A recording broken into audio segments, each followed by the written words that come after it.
You're tracking your calories, you're eating clean, maybe you've even cut out your favorite snacks. And yet, every morning, the scale basically says the same thing. No movement, no payoff. If that feels familiar, I want you to listen very carefully, because in most cases the problem is not your metabolism, your hormones, or your genetics. The problem is that you are accidentally eating more than you think, not with big binges, but with tiny, invisible calories that slip into your day and quietly erase your deficit. In this video, I'm going to walk you through 7 hidden calorie traps that sabotage fat loss all the time. As you listen, I want you to be brutally honest and notice which ones show up in your own routine. If you fix even 2 or 3 of them, you might finally see the results you've been chasing for months. Let's start with the one that hurts people the most, because they think it's harmless. Coffee and healthy drinks. When someone says, "I just had a coffee," they usually mean a large latte with whole milk, flavored syrup, maybe whipped cream. That's not a small drink, that's a dessert with foam on top. The same goes for fraps, iced coffees, loaded with sugar, and the smoothies you grab from a cafe on the way to work. On paper, you ate breakfast, lunch, and dinner. In reality, you added an extra mini meal in liquid form, sometimes 300 or 400 calories, and because you drank it, you barely feel full at all. The fix is not to ban coffee from your life and suffer. The fix is to separate daily habits from treats. Most days keep it simple. Black coffee, an Americano, or a latte with less milk and no syrup. Reserve the heavy, sugary versions for occasional moments when you actually plan for the calories. The moment you stop pretending liquid desserts are just a coffee, you gain back a lot of control. The second trap is hiding in your frying pan. Oils and butter. Olive oil is healthy, but it is also extremely calorie dense. 1 tablespoon is around 100 calories, and almost nobody uses just 1. You pour straight from the bottle. The pan still looks a bit dry, so you add more. After cooking, there's a shiny layer left on the plate. That shine is your deficit, floating on top of your food. Do this at lunch and dinner, and you can easily add 200 to 300 calories without realizing it. To fix this, you don't have to fear fat. You simply have to measure it.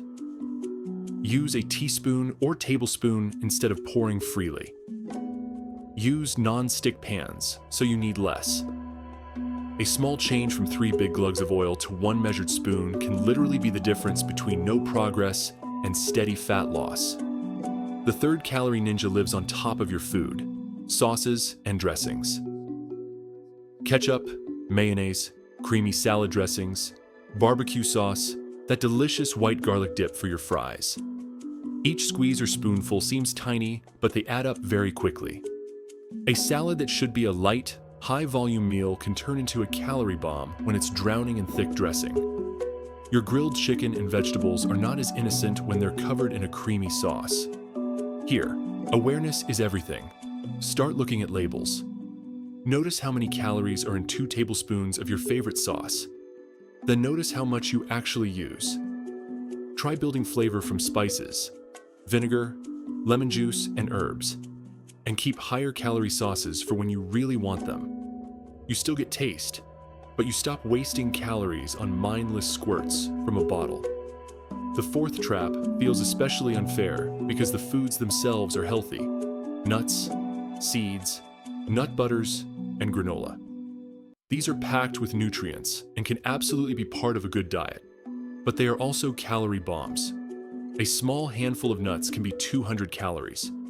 2 innocent spoonfuls of peanut butter can be the same.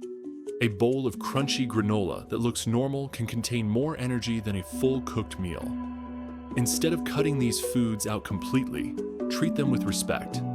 At least for a while, weigh your nuts and measure your nut butter. Use them as accents, not as the main bulk of the meal. Combine a small portion with lower calorie foods like fruit or yogurt, so you still feel satisfied without blowing up your numbers.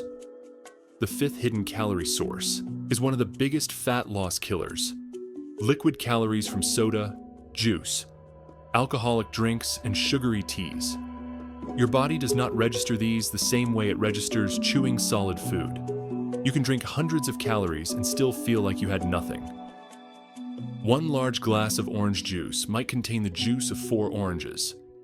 You would never sit down and casually eat 4 oranges with your breakfast, but you can drink them in seconds. A powerful habit is to make water, sparkling water, black coffee, and unsweetened tea your default. If you enjoy juice, cocktails, or beer, that's fine. But see them as occasional extras that you plan and account for, not invisible background liquids that magically don't count. The 6th trap is almost invisible because it feels like it doesn't even qualify as eating. These are the random bites, licks, and tastes through the day. The crusts of your kid's toast, a spoon of mac and cheese while you cook, 2 fries from someone else's plate, the broken cookie you grab as you walk past. Each moment is small, but together they can easily add 100 or 200 calories to your day. And because you never sit down for them, your brain doesn't register them as real food. To expose this, try a simple experiment. For 1 week, every time you take a bite of something that isn't part of a planned meal or snack, write it down. Most people are shocked when they see how much invisible food they actually eat. After that week, make a rule. If it goes in your mouth, it either belongs to a real meal or you don't eat it. No more unconscious grazing. The final hidden trap is the weekend mentality. From Monday to Friday, you're disciplined, eating in a deficit, saying no to snacks. Then the weekend arrives and everything loosens up. Brunch here, dinner out there, drinks, dessert, some late-night fast food. You tell yourself you're mostly on track because the weekdays are good. But 2 heavy days can easily wipe out the deficit from 5 careful days. When you only look at single days, you feel successful. When you zoom out to the whole week, the math doesn't support fat loss. The solution is not to live like a monk and never enjoy your weekends. It is to think in weekly averages and be intentional. If you know you have a big dinner planned, keep the rest of the day lighter and higher in protein. If you drink alcohol, choose a number of drinks beforehand, instead of going until you stop counting. You can absolutely enjoy your life and still lose fat, as long as you stop pretending that weekends don't count.